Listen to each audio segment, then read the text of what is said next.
Hello again and welcome back to another session of commerce class with me Suman Rathore. Students, discount is a reduction in amount to encourage more purchases or to encourage payment without any delay. Now this discount can be of two types. First is trade discount, second is cash discount. Now trade discount is a discount allowed by the seller to the purchaser at a fixed percentage on the listed price of the goods. It is directly related with the quantity purchased and is allowed on both credit and cash transactions. And as it is simply deducted from the invoice, no separate entry is passed to record such transactions. Now second is cash discount. Cash discount is directly related with cash payment. It is allowed to encourage payment without any delay and is shown separately in the books of accounts. Now cash discount is a nominal account and the rule of nominal account will be applied while recording transactions related to discount allowed and discount received. Now let's take few transactions to understand the concept better. Okay, now so the first transaction is purchase goods from Hari of the list price of rupees 40,000 at 10% trade discount. So here this is the case of trade discount. So first of all we have to calculate the net amount. Here the gross value of goods is 40,000, right? From this 40,000, 10% trade discount will be deducted. So 10% of 40,000 is 4,000. So the net amount is 36,000. Now this is the amount with which the invoice will be made. And as said earlier, this trade discount will not be shown separately in the books of accounts. So the entry will be like purchases account debit. Here purchases account is debited because purchases account is a nominal account and the rule applied here is debit all expenses and losses to Hari's account. Now Hari's account is credited because Hari is a personal account and the rule applied here is credit the giver. So Hari is the giver of the goods, so his account is credited. Okay, now let's see the case of cash discount. This first case, the percentage of cash discount is given, so we have to calculate the amount, which will be 5% of this 36,000, so it is 1800. So this is our cash discount and the net amount to be payable to Hari is 36,000 minus 1800, which is 34,200. Okay. So now we have both the amounts. It's time to make the entry now. First entry will remain the same.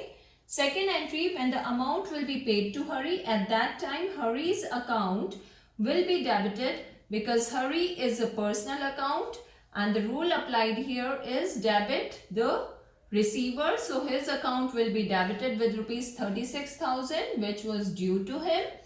Then to cash account. Now cash is going out of the business, so we will credit the cash account and cash account is a real account. Rule applied here is credit what goes out, so we will credit the cash account with this 34,200 and then to discount received account. Now discount received account is a nominal account and the rule applied here is credit all incomes and gains. So we will credit this discount received account with rupees 1800. Okay. So now let's understand the second case. So here in the second case, we are not provided with the percentage of cash discount or the amount of cash discount. So we have to calculate the amount of cash discount because it is always shown separately in the books of account. Here the actual amount which was due to Hari was rupees 36,000 and the net amount that we paid to Hari was rupees 35,000, right? So this difference of 1,000 is our cash discount. So here entry will remain same. So let's just change the amounts. So the total cash that is going out of the business, it's rupees 35,000. So we have credited this cash account with 35,000 and the amount of cash discount here is 1,000. So cash discount is 1,000. Okay. Now there's one more case when returns are involved. So it's basically when we return some of our purchased goods due to some defect or for some other reason. Okay, so before making entry, let's understand the working note first. So our actual purchases were rupees 36,000 after deducting 10% trade discount from 40,000, right? And from these 36,000, we are returning goods of list price 1,000, on which we must have received 10% discount. So we will deduct that 10% from 1,000, that is rupees 900. So our actual returns are rupees 900.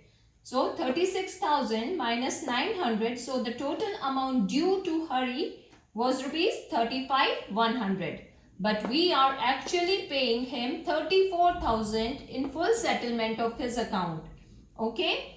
The amount due to him was 35,100, but we are actually paying him 34,000. So this difference of rupees 1,100 is the amount of our cash discount. Okay. So now first entry will remain same, and in case of returns, now Hari's account will be debited because now Hari is the receiver of these return goods worth rupees 900. To purchase return. Now purchase return account is credited because purchase return account is a nominal account. The rule applied here is credit all incomes and gains. Here this expense is being reduced due to our returns. So we have credited purchase return account. Okay. Now let's see the last entry. Paid cash to Hari 34,000 in full settlement of his account. Now Hari's account will be debited with the total amount due to him, which is 35,100. And how much cash is going out of the business? It's rupees 34,000. Right? So we have credited cash account here and then discount received with rupees 1,100 that we have calculated here. Okay. So these are the cases of trade discount and cash discount. That's all for today. Thanks for staying in tune and don't forget to like and subscribe my channel. Thank you and goodbye for now.